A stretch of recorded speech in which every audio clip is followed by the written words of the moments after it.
There was a foolish young stork. He was harmless and good-natured. His friend was a crow. The crow was clever and bad-charactered. But the stork liked the crow very much and wanted to keep his company, and they always kept together. The relations of the stork were not happy. They asked him to leave the company of the bad-natured and choose a friend from among his fellow storks. But the foolish stork did not listen to their advice. One of the old stork said to him, "You should not keep bad company. If you do so, you will get into trouble sooner or later. You will come to a bad end, my boy. You mark my words."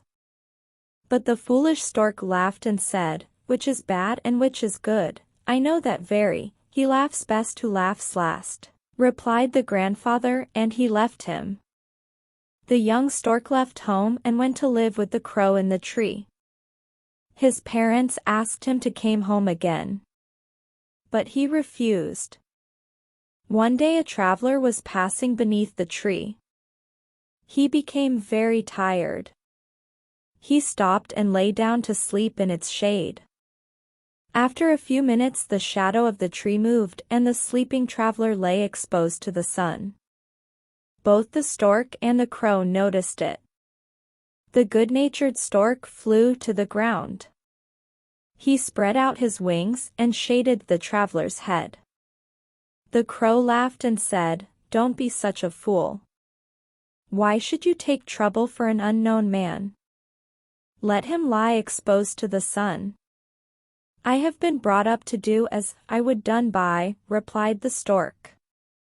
"It would be much more fun to wake the man up," said the crow.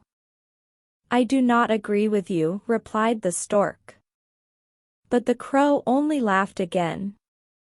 1 minute later he flew down and picked up a stone in his beak. He returned to the top of the tree with the stone in his beak. He dropped the stone on the face of the sleeping man and flew away. The stone was a sharp one. It hurt the man. He woke up. He saw a stork sitting by his side. He saw no one else.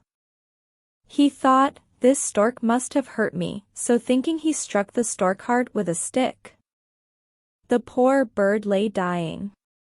He said to himself, "Why did I not listen to the words of my grandfather and avoid bad company?